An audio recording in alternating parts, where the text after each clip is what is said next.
Sweden is hell on earth, okay? This is coming from Hypocrite, the famous debate king with the unforgettable "you're fat" line to Vosh, which ended his online career practically. He's only relegated to some small corner of the internet as an effect of that debate. And we're going to be watching this video, okay? I am ready to learn about why Sweden is hell on earth. So, for full disclosure, I am Swedish, and I'm currently residing in Sweden. So I'm ready to have my perception of Sweden completely shattered. Because, hey, you know what? I will agree, there are a lot of things where, you know, yeah, Sweden could do a lot better with a lot of different things.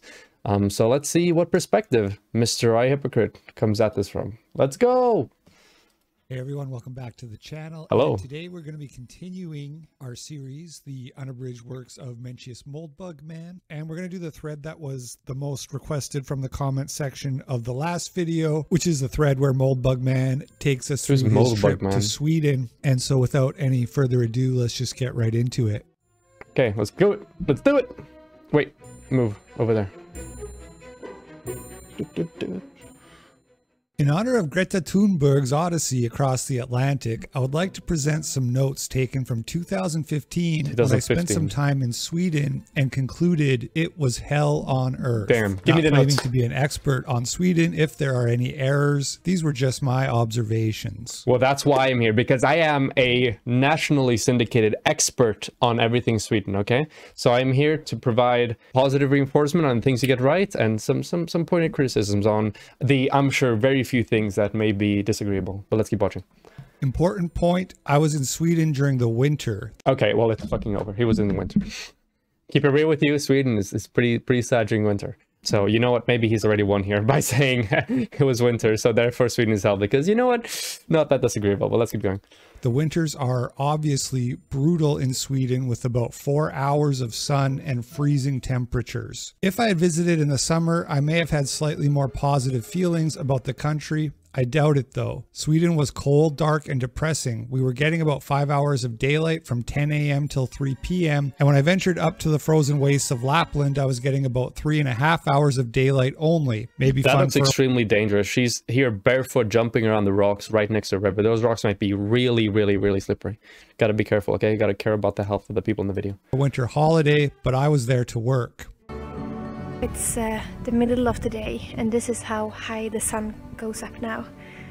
It's just a little bit over the horizon, or over the trees. I don't know who this is. But winters like this one, when it's been cloudy every day, I actually didn't see a glimpse of the sun for over a month.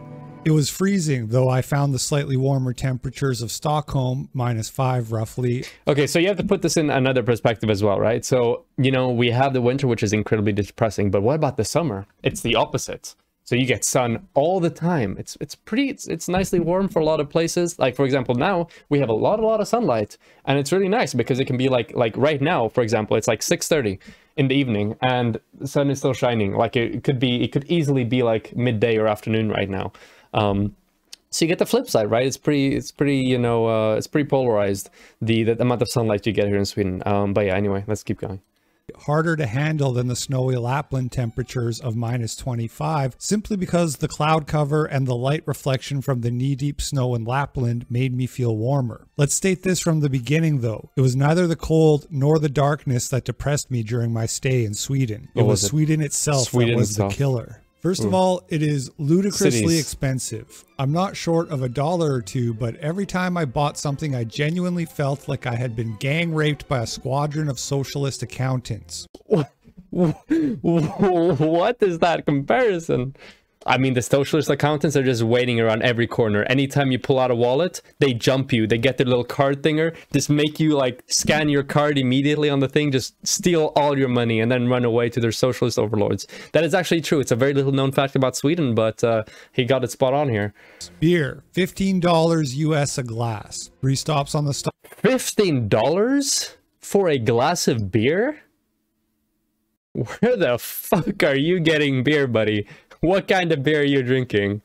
That's gonna be a fat no for me. That's so you went to Östermalm? Yeah, maybe. Stockholm Metro, $8. McDonald's meal, $10. You get the idea. Just simple acts like getting on the bus had to be weighed mentally on their costs and whether it was worthwhile or not. Sadly, even simple public transport didn't seem worth it, considering how it was full of inhuman horrors from the world's biggest shitholes. And for chicken breasts, this is the one that really blew me away because I eat a lot of chicken. This isn't a hypocrite either. This is some other person. 1 kilogram of chicken breast in Sweden, that's going to cost over $12 on average. Over $12 for a kilogram of chicken. And if you compare that to the price in the US, chicken breasts price per kilogram, that's 3.3 to 4 US dollars.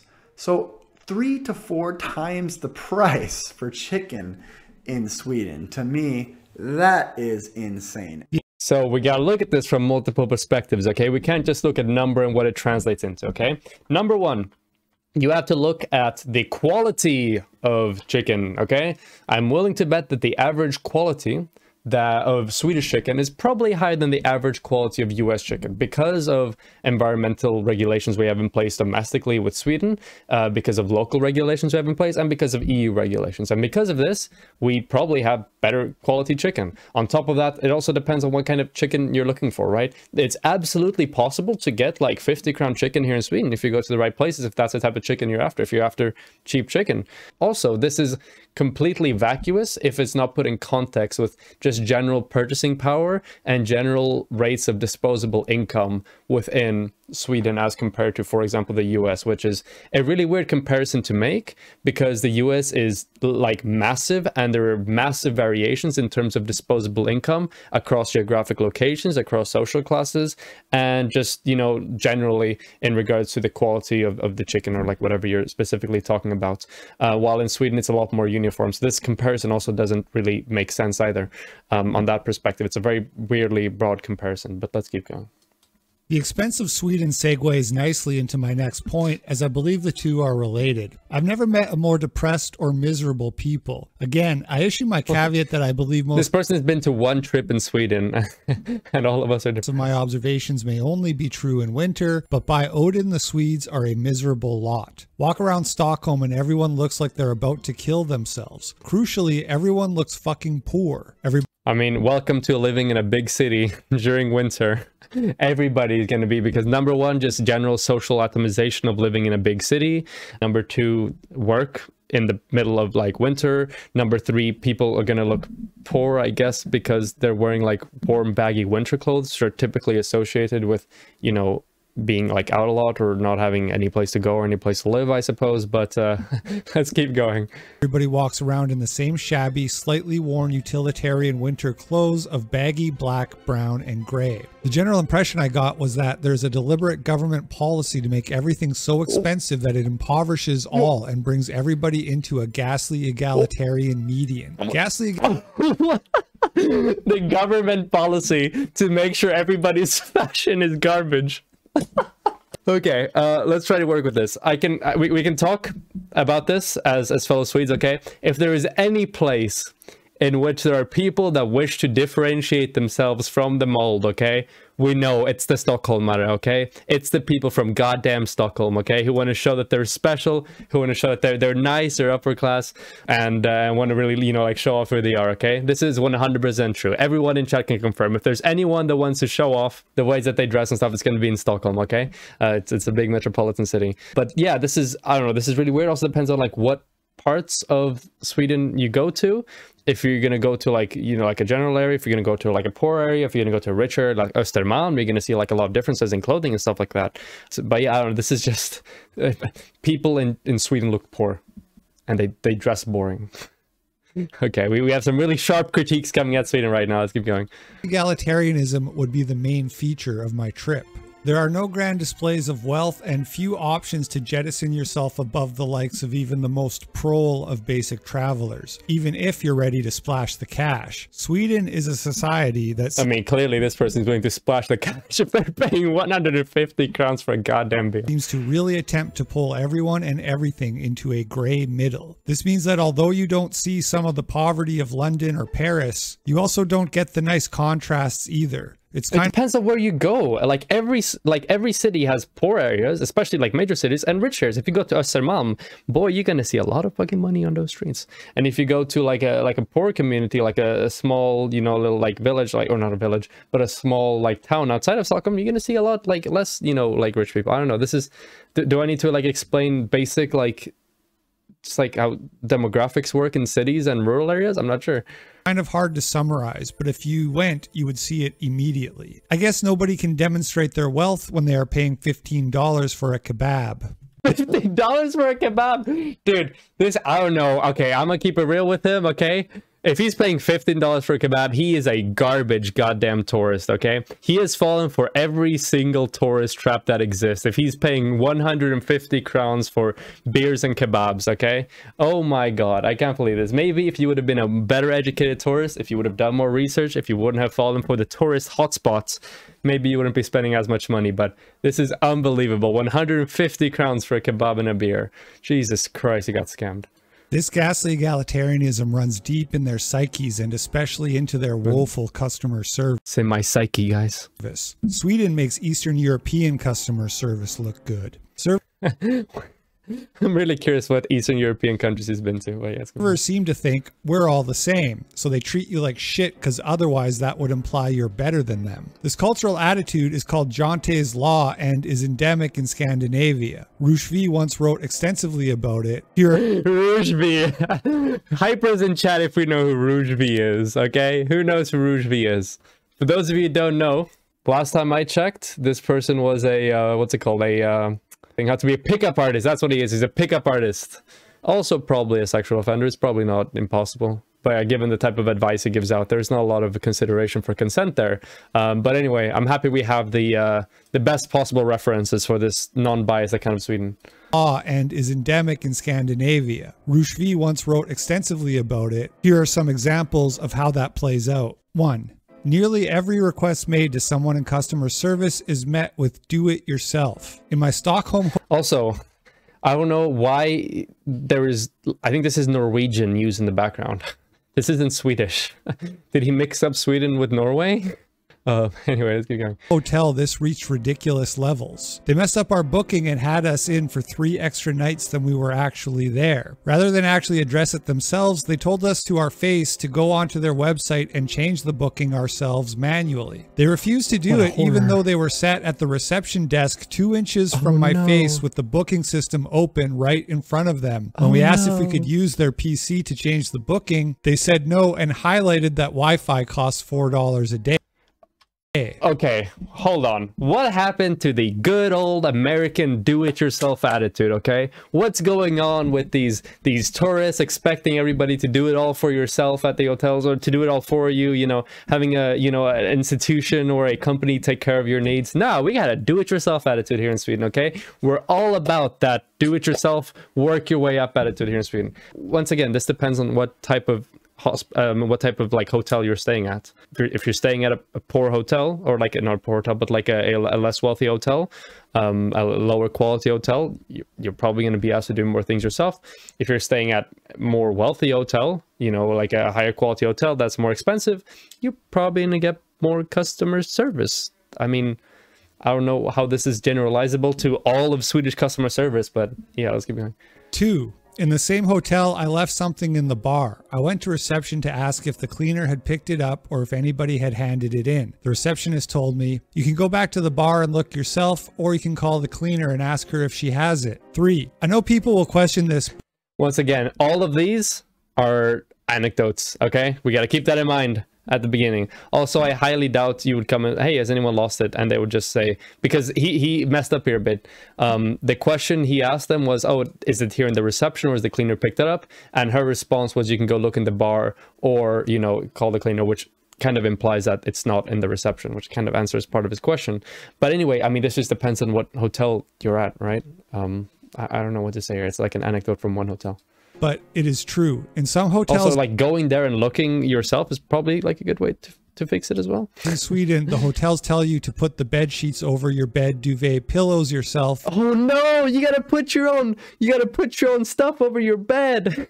Oh no. Each day. They don't do it for you. Interesting fact, all bed sheets in Sweden are white. Okay, well, hold on. Okay, let's work with this. Okay, he's saying that you need to make your own beds. No, typically from like all the hotel experience that I've had in Sweden, and like I've been to a literal like hostel in Stockholm where there was 12 people that I was sharing a room with, and I didn't have to make the beds there. I don't know what type of hotel this person is going to, what type of hotel he's going to, when like I wouldn't have to like make the bed myself at a hostel. So I don't know what's going on there, but yeah, that's fairly ridiculous. Like in Sweden, maybe what he's referring to is that in Sweden, like you don't, the people that work hotels don't like automatically go to all the rooms and change everything every night. They don't do that because it's typically wasteful. Maybe you don't need new sheets and new like, you know, covers, new duvets every single night. So how it works in Sweden for most hotels is that you will typically, if you need things changed in your room, what you would do then is you would put a little thing on your door saying like, hey, please like change the sheets in my room, please do this. If you don't put that up, they're probably not going to do anything except for, of course, like change towels and stuff like that. But yeah, I don't know, maybe, you know, putting a little note or like putting a little like a hook on the front of the door asking them to change the bed is too much. They're expecting too much of Mr. Hypocrite there, but that's typically how it works. And the reason why they do that is basically more efficiency. There's less individual like rooms that need to be taken care of by room service, so that people that really need it can get that room service faster. It's cheaper for the hotel, so they can, you know, extract more revenue, maybe invest in new parts of the hotel to make the customer experience better. And it just generally makes everything more efficient in the hotel when they don't have to do things over and over again. That's not really necessary. It's also just generally like less wasteful when it comes to like a, you know, like an ecological perspective as well, of having to like wash the same sheets over and over after only like one night of use. So yeah, this is, I don't know, this is a bit entitled, if I may say so myself. Interesting fact, all bed sheets in Sweden are white. All bed sheets in Sweden are white. Okay.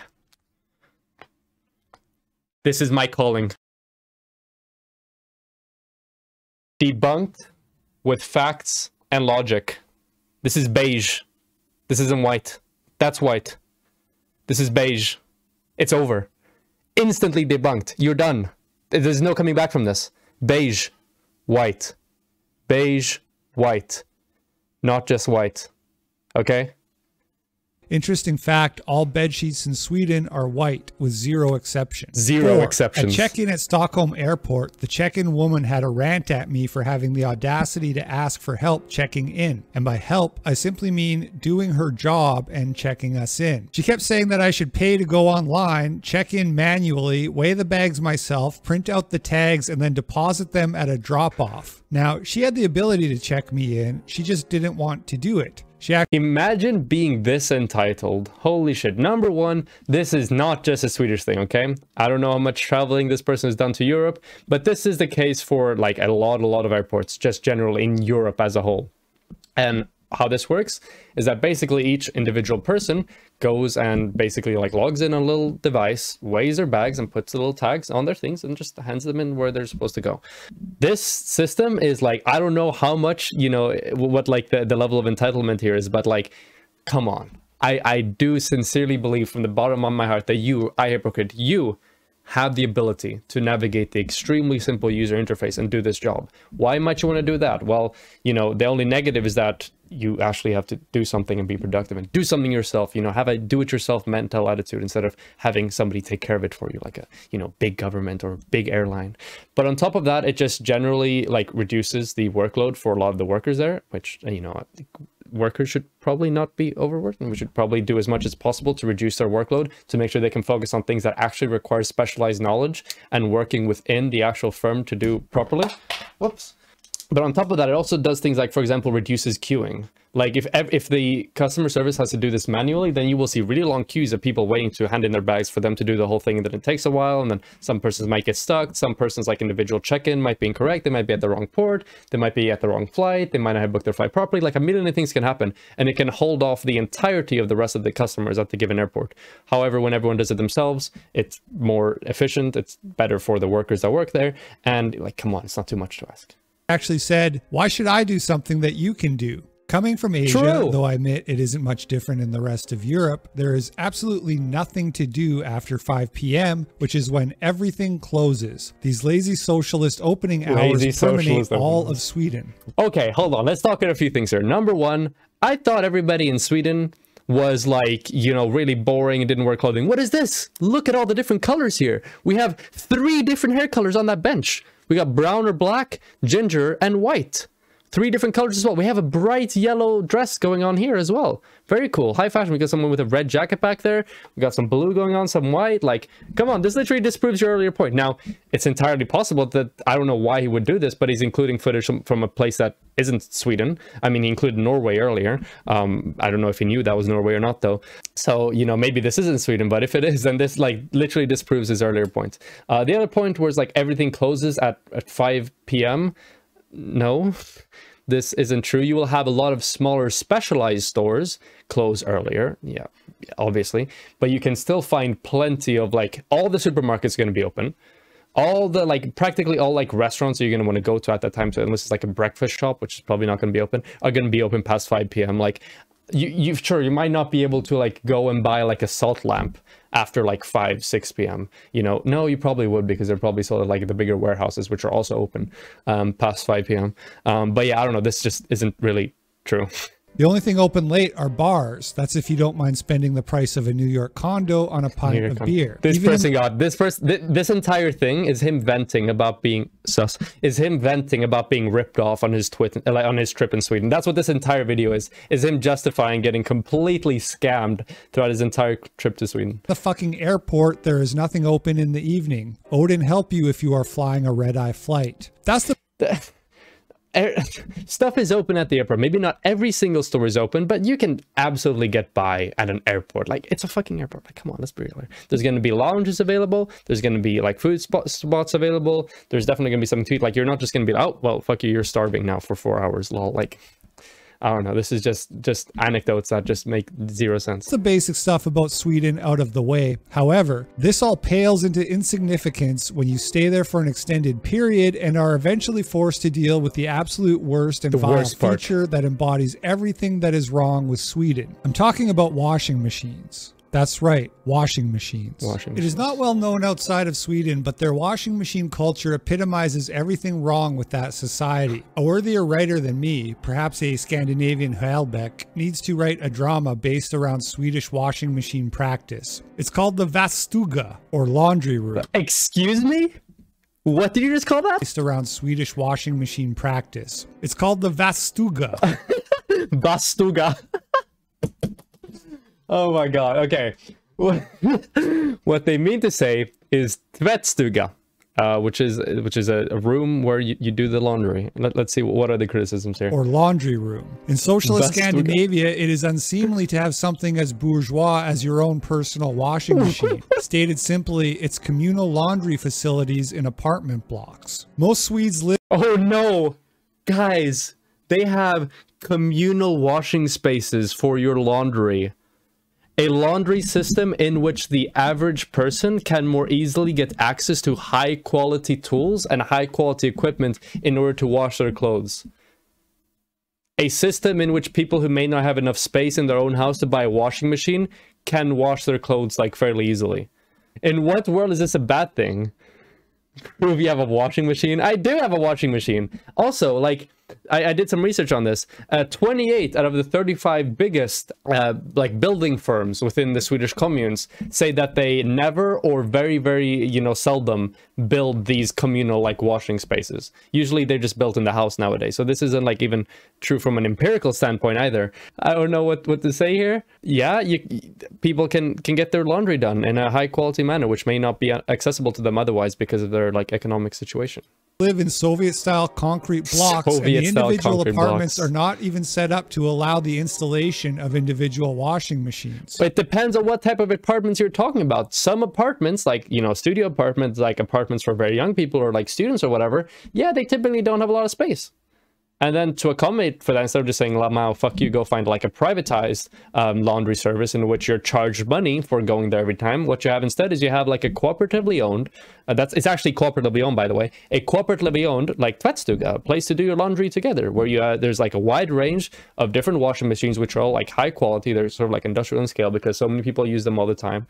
And you're able to go down there and do your laundry. And in what world is this a bad thing? Also, of all the goddamn things to talk about, like the laundry room. And each complex has a designated washing room, which has washing machines and drying facilities. To use the washing machine, you have to sign up for a 1 to 2 hour slot, which typically involves a half-week waiting time. Half-week waiting time? Can we get a source on this? You do your washing during these pre-arranged appointments. Obviously, competition for the top washing spots at the weekend is fierce. People often have to take days off work in order to do their washing because they have days off work to do your washing. Ah, yes, it's very commonly known that here in Sweden, because of the disgusting socialist labor practices we have, the poor employer has no power in the say. So when an employee calls up to the workforce, calls up to the boss and say, "I'm sorry, boss, I can't come to work today, I have to do the laundry," the employer can do nothing. They have no power. There is a specific law that makes sure that you cannot be fired for taking days off for laundry. It's true. This is what socialism leads to. It's actually ridiculous. I don't know what we're talking about now. Not been able to do their washing in the evening or at weekends for months on end. Months? I can't do your washing for months? Fam, what are you talking about? I don't know what to say. I don't even know what to say. People resort to booking. You gotta go to the bastuga.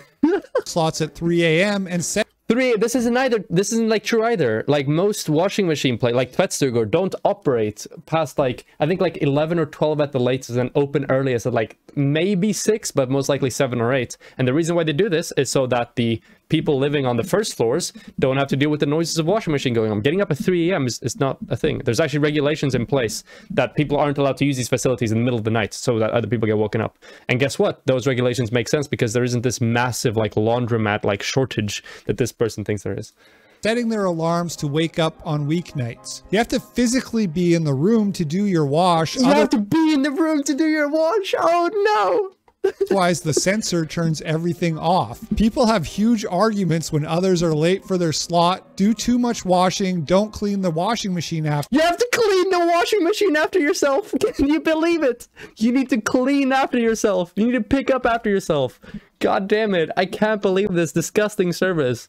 I want minimum wage workers watching behind my every step, like sweeping the ground behind me, cleaning up everything I touch, because I am a very, very, very entitled tourist. I cannot deal with these things. Like, come on, fam, clean after yourself. Since when is that like a really like, is it really like a high bar? Afterwards, you're obliged to clean the machine fully after use. The constant battle for slots actually dictates people's lives and schedules. Can you imagine living under such a regime? You'd be considered the laundry room regime. Considered a dangerous free-thinking maverick if you bought your own machine or attempted hand washing. You would probably be shot. With all the Okay, I think that's a bit of hyperbole. I will say this right now. There are absolutely no cultural barriers to buying your own washing machine and putting it in your house. You will not be excommunicated from your local communities. This will not happen. This does not occur. All that will happen is that people will say, "Oh, nice, you have a washing machine. That means there's more free spots for us. Yay!" Like, I don't know. But apparently, people aren't allowed to buy washing machines in Sweden anymore. The recent added diversity into Sweden. There we go. Just imagine the fun this creates when you have such a system and one adds some free-thinking immigrants to the usual mix of Swedish NPC clothes-washing automatons. When I've told people about the Stalinist clothes washing machine that exists in Sweden, I'm normally met with disbelief. Let me share the statement. Can you believe it? Guys, can you believe it that there is a spot in which people who can't afford their own washing machines go together and work in assigned slots and wash their clothes? Can you guys believe? I know it's unbelievable to so many of you, but it's true. This is how it is. Of others as accompanying proof. I jumped out of bed ready to tackle the day. And by tackle the day, I mean do my laundry. I had scheduled a laundry time for 7 a.m. That's a silly time to do laundry, I know, but I had 0 clean pairs of underwear and 0 clean pairs of socks. Do better planning. Don't judge me. Nothing raises more hackles. Don't judge me. See, the person in the actual writing, like, made it clear that they kind of messed up by saying, don't judge me for, like, being in this, like, position. Shortens more lives and causes more gnashing of teeth in Sweden than a bleak room filled with washing machines. The Svatsuga is naturally... Svatsuga? Now we have a new word, guys. A new word. Teeth in Sweden than a bleak room filled with washing machines. The Svatsuga is... Svatsuga? Oh my god, we're gonna get like 17 different pronunciations of Tvetstuga during this video. I can't believe this. Svatsuga. Right. Actually a place of conflict. My favorite, an entire website devoted to passive-aggressive, angry notes left in Swedish laundry This is rooms. truly a systemic issue. Laundry rooms in Sweden stir strong emotions. In Stockholm in 2008, more than 70 cases of laundry-related threats and beatings were recorded. 70 cases in 2008 in the biggest city in Sweden of threats or beatings.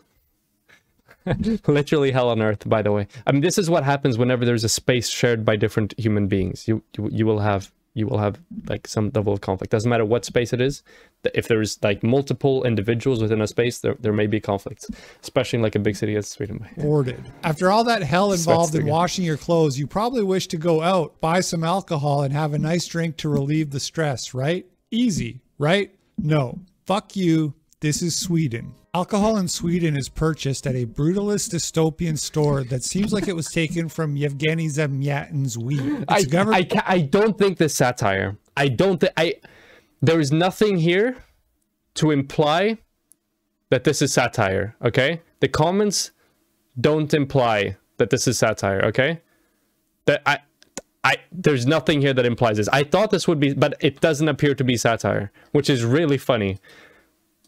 Government monopoly called Systembolaget or the system for short. Well, the Systembolaget means more like the systemic firm or like something like that, or like the system firm or something. It's like there's a firm at the end there. A bit of privatization throwing in within that, you know, George Orwell 1984 vocabulary. A name straight from a Soviet dystopian novel for sure. Sweden's nanny state doesn't think that its population can handle the normal sale of alcohol. Imagine complaining about a nanny state when you've spent 10 minutes like complaining over the fact that customer service will not like literally wipe your ass at every turn.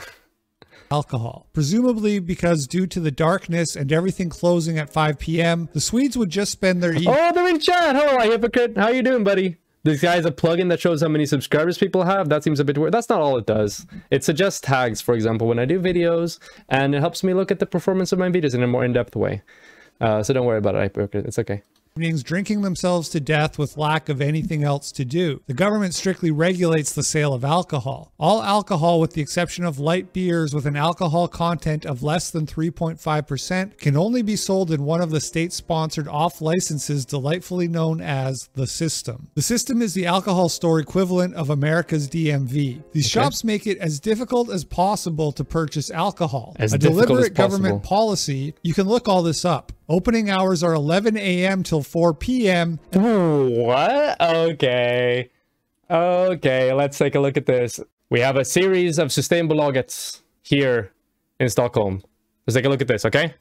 Let's click on this one. What do we have? The opening hours. 10 to 7 p.m. most days. You said 11 to 4. Let's go to this one. 10 to 7. 10 to 7. 10 to 7. I think there was even one that went to 8. 10 to 7. 10 to 7. I don't know where you're getting these opening times from, buddy. But 11 to... Oh, this one's 10 to 8. Look, damn. Would you look at that? I don't know about this 11 to 4, buddy. I'm not quite sure where you got that from. But that's okay. You know what? If it requires as much work as going into Google Maps and Googling, you know, a Systembolaget, then I understand if you may not have gotten that far in the academic rigor to produce this video. That's okay. And they don't even open on a Sunday. Hence, you can only really buy alcohol on a Saturday. They do not open on Sundays. That is true. Unless you take a day off work, and it shows. There were huge lines of people stood outside the System when I went on Saturday like peasants queuing for potatoes during the final days of the USSR. Okay, people taking days off work. Once again, another piece of... You got them from 2015. Okay. Fair, like another piece of thing. I don't think they've changed it since 2015. That doesn't really make a lot of sense. But anyway, you released this video like 2 days ago. Maybe you could look up to see if the information was still current. Anyway, the things he said about, once again, this is another piece of Swedish workers' rights legislation. Okay, if you call up your boss and you say, "I'm sorry, boss. Last week I had to do my laundry, so I couldn't come in. This week, this day, I need to get my alcohol." Okay, and because of the strict labor rights, the socialist labor rights we have in Sweden, the employer simply couldn't say no, and they were required to allow for this alcoholic leave of absence. Another thing that is misunderstood here is that even given the opening hours that Hypocrite talked about when he talked about 4 p.m., for a lot of people, 4 p.m. may still be possible to achieve, for like a lot of people, because as opposed to countries like, for example, America, where there are much longer like hours worked typically. In Sweden, even though the hours are still like fairly long, they're a lot shorter and a lot more dynamic than the ones in, for example, the United States of America. In like Sweden, it's like just general custom that we eat dinner at like 5 to 6 p.m. And that would simply like be inachievable if we had the same culture we have, for example, in the United States of America, where it's just generalized 9 to 5 for everybody. A lot of Swedes end a lot earlier than like 5 p.m. like you might do in the United States of America. So it's just like another like case of cultural disconnect, I suppose, which Hypocrite failed to consider in his hit piece on Sweden being hell on earth. There are no promotions, no deals, nothing. All alcohol is kept behind glass cases and has a number printed beside it. You then have to remember the number, go to the counter and tell them, for example, "I would like a bottle of..." Okay. Number one, the number thing is not true generally. Number two, he's literally debunked his own statement here. He's showing a video feed of people having alcohol without like glass in front of it. Like, also the promotions thing, damn right we don't have promotions here, because we don't want to encourage people to buy more alcohol than they need and lead to more alcohol-related deaths, more alcohol-related violence, more alcohol-related addictions. It is entirely possible to buy as much alcohol as you want, but we're not going to have the type of discounts that other firms may engage in order to psychologically encourage people to buy more than what they really need. This is just generally for like public health. It's not restricting your ability or your right to buy alcohol. You can buy as much as you like. Well, as much as you like, just not in the discount package you will see in like privatized sale of alcohol. Of 1765 and a can of 88427. And even if this was the case, like we all have phones, we can just like write down numbers here. Also, glassed in alcohol, by the way. All the alcohol is glassed in, by the way. Now let me show some video feed of the absolute opposite happening. Which they then give you. Whenever people place beer in the shelf, they're never allowed to put into a 6-pack. They have to put it separated. You're allowed to buy 100 if you want to. There's no limitation. Exactly, but no those limitation. 6-packs here, they actually have to be inside of the box. When you come to the shelf, I mean, you can buy like a whole box of stuff. Like that's entirely possible. You can get a whole box of like cider or beer. Like that's fine. They just don't have like 6-packs in the same way that, like American firms have. Because typically it's been shown that like buying 6-packs, for example, can be more like psychologically encouraged to be consumed by one person, while buying like a big box typically is only done for example, like party occasions in which there will be more people drinking. But you can buy as much alcohol as you want. There's no restrictions on that. Allowed to put any 6-pack because of the psychological effect of 6-packs being something that is going to induce you to buy more than you should. The idea of being a 6-pack encourages you to drink 6 beers. Damn right. Whereas if they put them out one by one, you're more likely to buy 1 or 2 or however. Supermarkets and other stores in Sweden are also weirdly socialist and fucked More up. socialism. You have to do the cashier's work for them. We have to I do it first for them. discovered this when Oh, I no. went to an Asian supermarket to buy some noodles for self-catering. Yes, it's a Swedish mentality to admire your oppressors. I admire the workers at Systembolaget who are oppressing me every day by not having small plastic things connecting beers into a pattern of 6. Yes. Also, like the Systembolaget, if anything, it provides better service, more specialized services than a lot of privatized stores that also sell alcohol, by the way. I can guarantee you, the people that work at Systembolaget, they know about alcohol. They just know, okay? If you discuss with them about alcohol, if you're looking for a specific drink, if you're asking them about the specific taste of something, they know, because that's their entire job. Their entire job is learning about, like, specifically alcohol, because that's all they sell there. And alcohol-related things psychologically, in regards to the taste, and you will often get pretty good customer service and, like, pretty good responses if you ask, like, workers there at Systembolaget about giving like alcoholic beverages, because they know what they're talking about. That's like all they sell there. So like the service at Systembolaget is pretty good. since I couldn't even afford a modest Swedish restaurant. The cashier threw a fit at me for just putting my basket on the checkout conveyor belt and shouted at me to take everything out. At first I thought this was just a crazy autist, but it turns out that there is a set protocol to how you are supposed to behave at a Swedish cashier. You are supposed to take all your items out of the basket and line them up in a neat row on the conveyor belt with the barcodes facing outwards. This is so that the barcodes can scan themselves automatically as they pass the scanner, and the cashier doesn't have to touch the items. You have to put the items out of your bag and on the conveyor belt. Guys, this is literally 1984.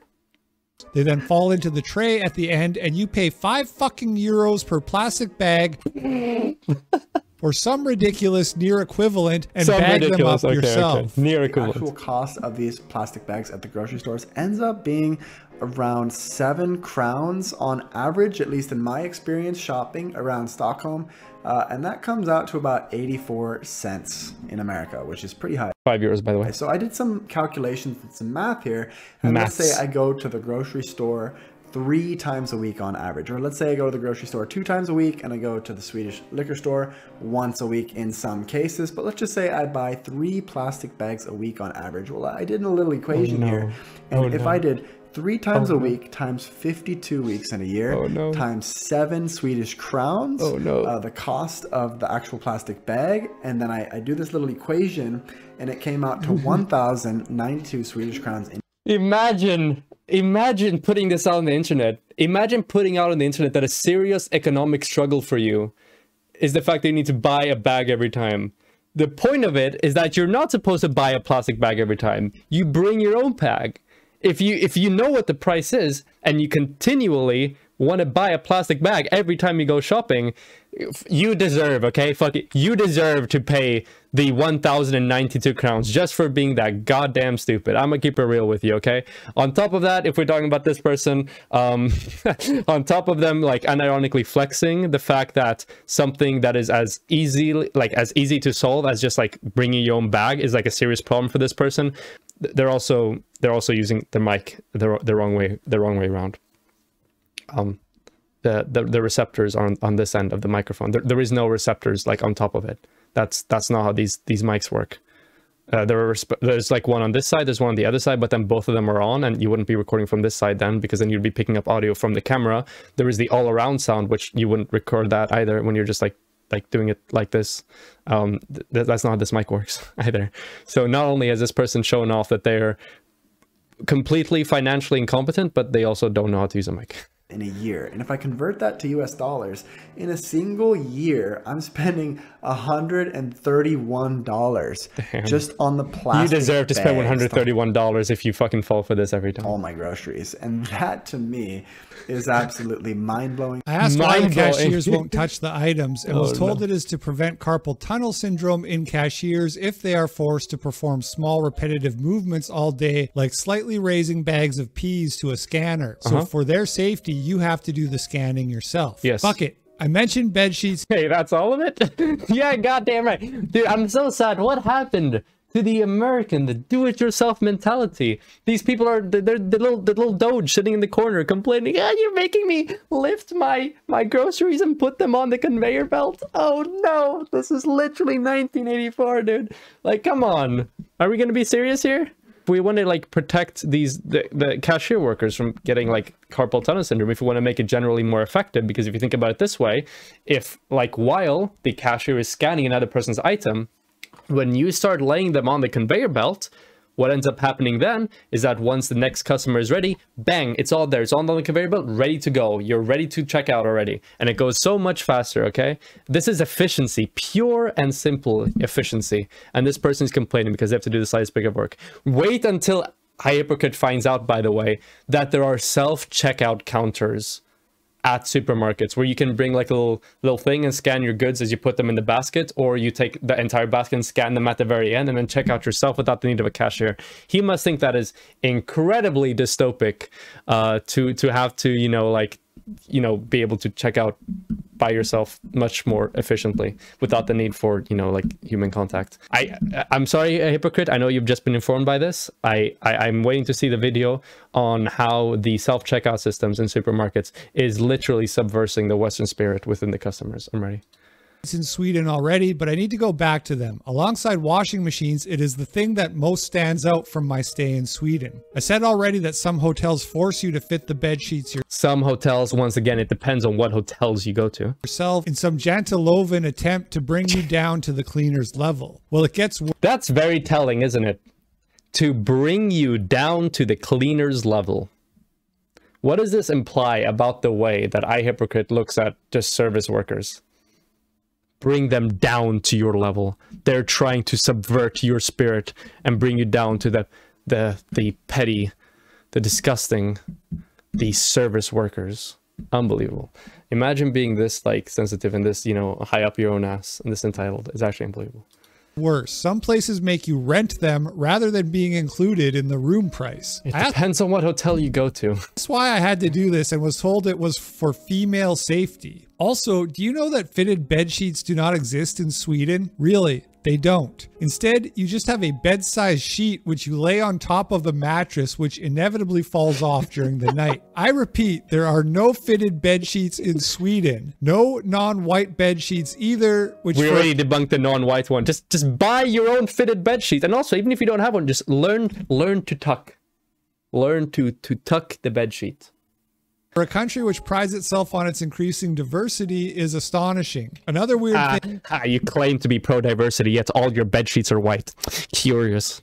Is that they don't give you one big duvet for a double bed, but instead give you two single duvets because Swedish couples don't like to share duvets. This is the only thing that kind of made sense to me given the autism of this country. In all places, I never once had darkness in the hotel room. Each room had an annoying floor light which kept the room aglow and couldn't be turned off. I inquired about, and apparently they are standard and for my safety. The TV monitors in 1984 couldn't be turned off either.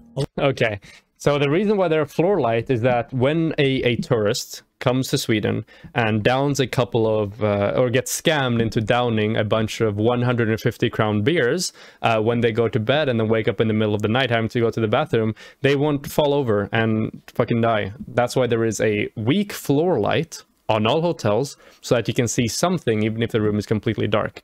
This just makes it like, this does not in any way or shape or form like interrupt your sleeping like at all. Like it's an extremely like dim light, and it just makes it easier like if you want to go to the bathroom or whatever in the middle of the night, you can just see more stuff. And in case of an emergency, in case there would be like a power outage throughout the entire hotel, those lights would still go on, so you'd be able to direct yourself towards the exits. Like imagine complaining about this. It's just a lot of the nonsensical things I've mentioned above stem from Sweden's traditionally high trust homogenous society. However, when you add a whole lot of low trust immigrants from swarthier countries... Is it true you're not allowed to piss standing up in Sweden after 10 p.m. or is that something that's... No, it's true. It's actually the very first part of our constitution, the Swedish constitution.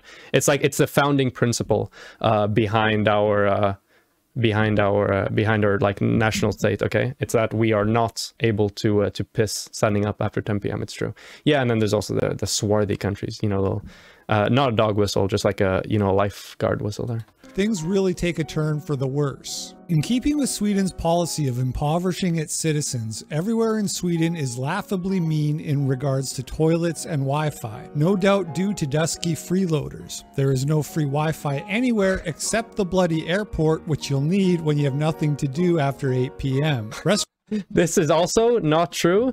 Like when it comes to digital integration, Sweden is extremely proficient when it comes to digital integration. Like you can literally order things like from your phone. Like you sit down, there's a little barcode on your table. You take your phone, you scan the barcode, you put in your order, and they just come and order it. And then like they come and deliver your order for that. Like that's number one. And number two, most places have like online, like just like Wi-Fi there. Some of it don't even have like passwords. Like it's fairly easy to like just connect there. Number three, like literally all public transport in Sweden has Wi-Fi. I don't know if like the city bus that you take for like 5 minutes to get like around the block has Wi-Fi, but all yellow, all the regional buses, especially all like the larger buses, the ones that go across different LAN, and also all trains have like online on-board Wi-Fi as well. So I don't know where this is getting this from.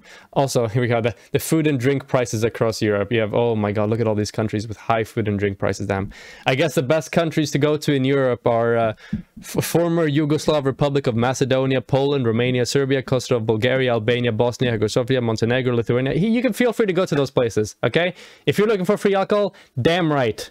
Go there, Hypocrite, and you will get super cheap drinks. You don't have to worry about much else, but yeah, just go there if that's your metric for a country, you know, whether or not it's in hell or in heaven. Restaurants and bars are unbelievably cheap, even though you have paid a small fortune for the pleasure of drinking one of their overpriced coffees. You often have to pay extra to get the Wi-Fi password. Same goes for toilets. This isn't true in my experience. Public toilets do not exist in Scandinavia. The toilets in malls, stations, etc. cost €2 a go, and restaurants 100% keep toilets locked. Whenever I'm out, I will just go to restaurants or go inside the local Max and just use the bathrooms. I don't know, maybe I don't live in like one of the biggest cities in Sweden. Maybe this is just like all the biggest Sweden, but like, I don't know. This, at least in my experience, doesn't seem to be true. If you're a customer, you can ask for the key, but even when you've bought a meal, they sometimes charge extra to use it. Even in McDonald's, you have to pay this depends on where you go. Like, I don't know what to say. €1 for a toilet coupon. It's no wonder that's €1 for a toilet coupon. Why are you using euros? Sweden doesn't use euros. Sweden has never used euros. Not in 2015, not now. You typically talk about United States stuff, but you aren't using dollars. So I don't know where these values are coming from if you're talking about euros. It makes me think that, hey, maybe these values aren't, you know, entirely coming from you know, actual experiences. There may be numbers that you just pull out of your ass, because there's no reason why you would do it in euros and not in dollars or in Swedish crowns. This guy doesn't leave his house. If he did, it wouldn't be in such an aisle. True. I never leave my house. Actually, the Swedish government, because they know I do politics online, they lock me into my house so that I cannot actually engage with the outer world. And the only engagement I have is the articles and the studies I read, which are all like carefully curated by the Swedish state to make sure I have the incorrect perception. It's actually true. I Hypocrite banged it right there. Such audacity exists in Sweden, though, when you observe the vast bulk of their menfolk. The once proud Viking stock of Europe, now reduced to betas with less testosterone than Greta Thunberg's autistic cunt lips. Jesus Christ. The three main factors influencing loss of testosterone in the Western world and just generally in the world are: number 1, pollution; number 2, stress; number 3, lack of exercise; number 4, poor diet. Those are the 4 main things leading to a lack of testosterone. I don't remember seeing feminism in there once. So yeah. Yeah, she is a minor, but this isn't like it's up to par for conservatives to talk sexually about minors. I'm not terribly surprised. In Stockholm, 60% of all children and babies I saw were looked after by men. In one cafe, 60% from his own experience. I saw upwards of 20 men all pushing prams or trying to catch up with friends while wearing Eskimo-style papooses. Their eyes yearned for death. Some of these men were oh no, men are taking care of children. This is literally 1984. Obviously office workers who were still forced to look after their kids while the wife did God knows what, presumably involving a company creche. I rarely saw a woman with a child. It sickened me looking at all these empty, simpering men doing womanly duties. There were exceptions. Remember when I said all the people... I don't know what to say about this. I still think the majority of people who take care of kids are probably women in Sweden. There's probably a higher percentage of men that take care of them than in a lot of other countries, sure, and that's just a positive thing, right? Aren't we against erasing like toxic expectations on men? I Hypocrite. I can't believe you're such a misandrist. You believe only women have the possibility to take care of kids. Jesus Christ. Can't believe you have such a low opinion of men. Unbelievable. I believe men are capable of doing anything they put their mind to, okay? Including taking care of kids. When Sweden looked poor, the exception was young men in their late teens and early 20s who were abnormally pretty and well-groomed at all times. Ooh. Freakishly so. Delicately manicured goatee beards, styled Everyone in Sweden is either 1984 wearing gray utilitarian shabby clothes or is like a metrosexual man. That's the dichotomy that exists within fashion in Sweden. Their moisturized skin and matching outfits where obvious thought had gone into matching the colors of the shoes. They put thought into their outfit? Oh no! How dare they? Trousers and shirt. They strutted like effeminate catwalk models down the streets of Stockholm. I can only guess that effeminate... Stockholm is at the same time literally 1984 with no like expression at all, but also all the men are like catwalking down in a very effeminate way with all their perfectly groomed beards. Sweden, the roles have been reversed and young men now have to paint themselves and look nice for the dominant females of the reigning clitorati. They reminded me of the beautiful ones from Calhoun's famous 1960s Mouse Utopia experiments. Oh, no. Don't get me wrong, there are some good places in Sweden. There are some lovely old towns, islands, and mountains if the cold and the expense doesn't put you off. So this, just having random tax on personal income and just throwing this up here without context is literally completely and utterly useless. Now, I will agree that there are certain issues with taxation in Sweden, especially the way labor is taxed in Sweden. I think it should be lowered, and I think that the taxes on capital should be higher. But this you can draw precisely zero conclusions from this beyond the fact that Sweden taxes more than Denmark and the OECD average. That's the only conclusion you can bring from this, because the things that these aren't considering is, for example, the average wages and level of wages in, you know, these countries in Sweden, the amount of purchasing power the average Swede has, the amount of benefits they get from the taxes they pay in, and therefore the amount of cost that they're insulated from through their, you know, paying of taxes. And these are things that just aren't taken into consideration on this, which, yeah, doesn't really, you know, mean anything except for look scary number high lol. A special mention needs to be said about the Vasa Museum, an interesting place, but one where I saw a very Swedish scene. What is this? Why are we just throwing this? 85% to 150% tax. We're just going to throw that out there. We're not going to explain what it is. Just tax. 150% tax. It's true. 150% tax. The Vasa Museum is a huge... Vasa Museum. Hell yeah. We got the Vasa books. Okay. I read the theory before this video. Okay. I hypocrite, don't come at me with some weird thing. I've read the theory. All right, I'm ready. Building in Stockholm, which houses a 17th century warship, the Vasa, which sank 20 minutes into its maiden voyage and fell beneath the sea. It was later reclaimed, and you can visit the museum to view the well-preserved remains. Here we joined a guided tour where a Swedish woman walked us around the ship and related its history. All was good until she went a bit weird and started getting very emotional about the boat's history. Damn, imagine getting emotional about something that is literally your job.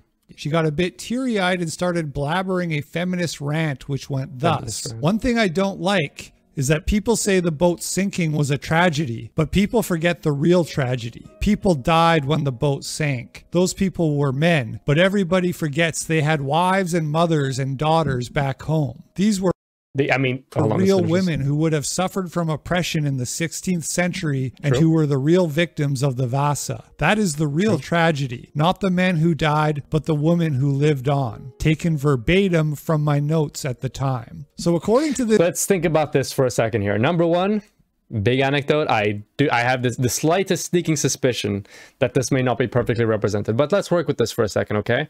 In the 16th century, after this boat sank and the men on the ship fucking died, which is a tragedy. 100%. You're not going to get me on that hypocrite. 100% is a tragedy. What happens then to the families of those men, to their wives and to their children? In the 16th century, they were essentially condemned to poverty. It was like right off to fattighuset for them, basically, because they're, you know, the way society was structured around the time, the breadwinner was gone. The person that sustained the family was no longer there. And because it was, you know, fairly big taboo, just generally for women to work, they were basically condemned to poverty, their children and the wives as well. So they were absolutely also victims. And there was absolutely also an external tragedy of, you know, the sinking of the Vasa ship.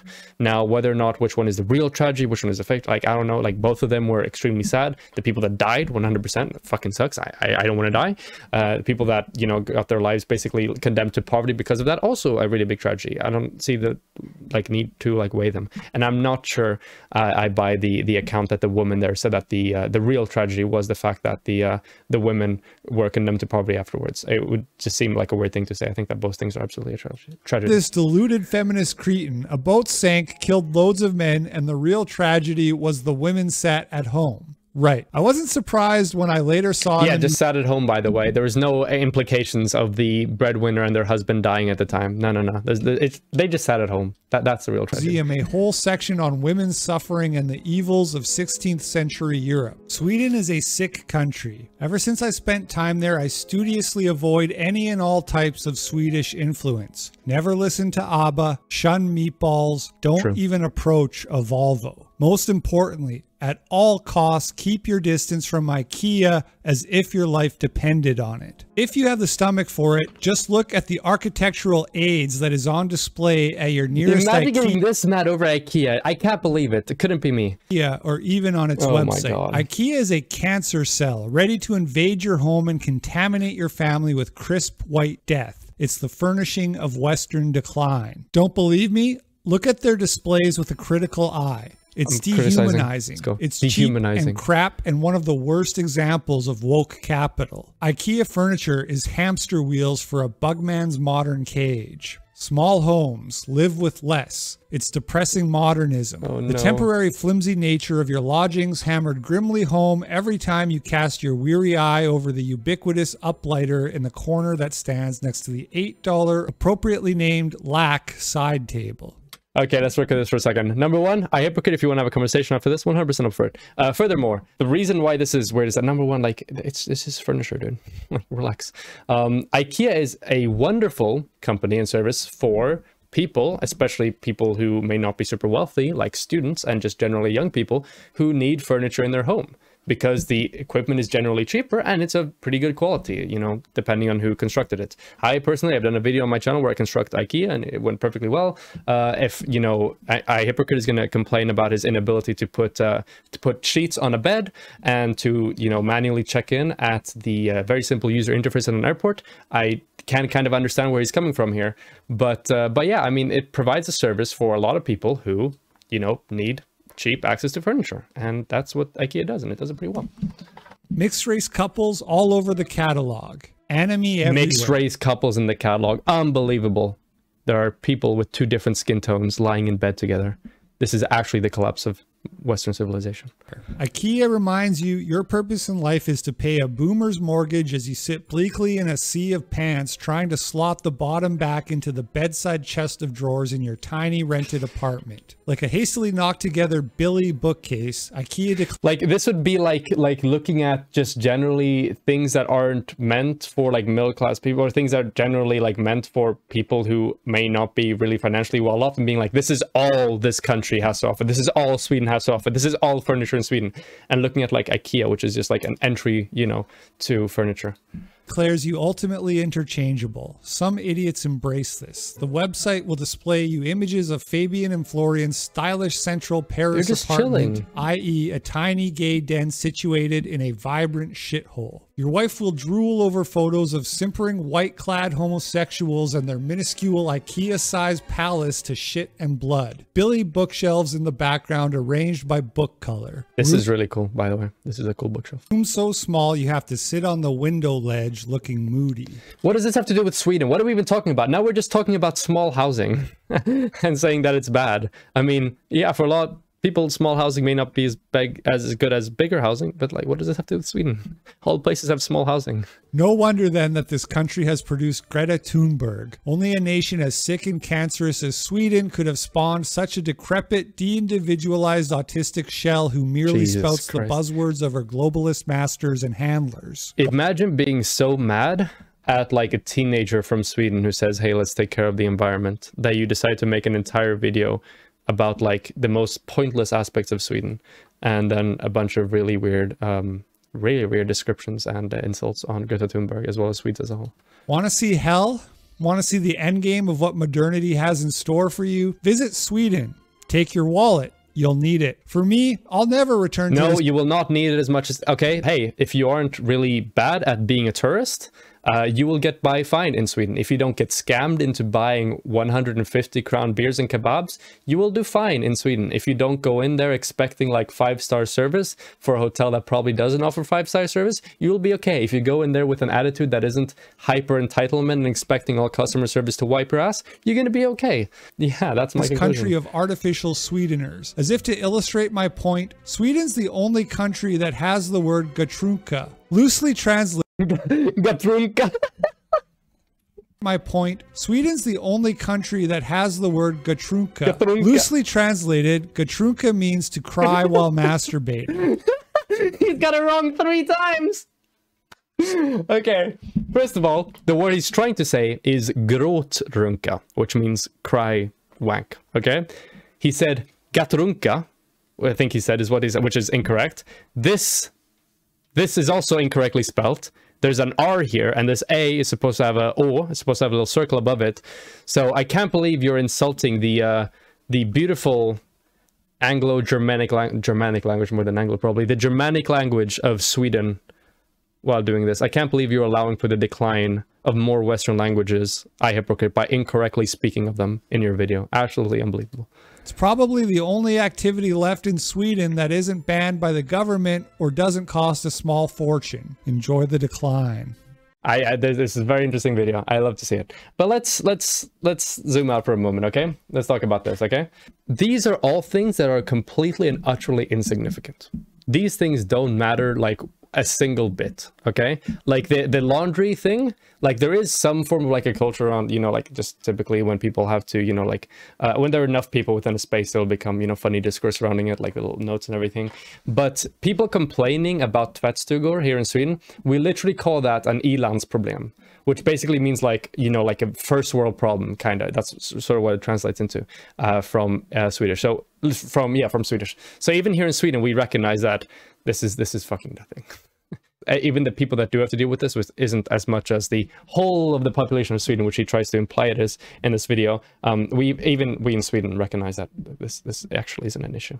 But just the things in general, it's just like so incredibly pointless. All this video does is illustrates 2 things. Number one, I hypocrite is a garbage tourist who gets scammed on all of his trips because he doesn't do enough research preceding it, probably, or he's just not very street smart. And number 2, he's incredibly entitled and has a really like demeaning, you know, idea of just service workers or customer service or just generally workers in a society as a whole, which is also not very great. Now, I could do this video for him 1,000,000 times better because we unironically have serious issues here in Sweden. We have issues with our healthcare services. We have issues with our educational services. We have issues related to immigration. We have real issues here in Sweden that are worth talking about. Not that I do believe, you know, I hypocrite would have done a good job talking about those issues, even if he had known about them. But these are genuine issues that we have in Sweden. And it's just, I don't know, it's just really weird when these are the types of issues one wants to talk about, when, you know, a lot of progressives, including myself, are absolutely ready to have the conversation on the real issues that Sweden is facing. But it seems like most conservatives either just don't want to debate or have a discussion or have a conversation about stuff, or just do videos about these types of pointless things. But yeah, this was this absolute train wreck of a video here.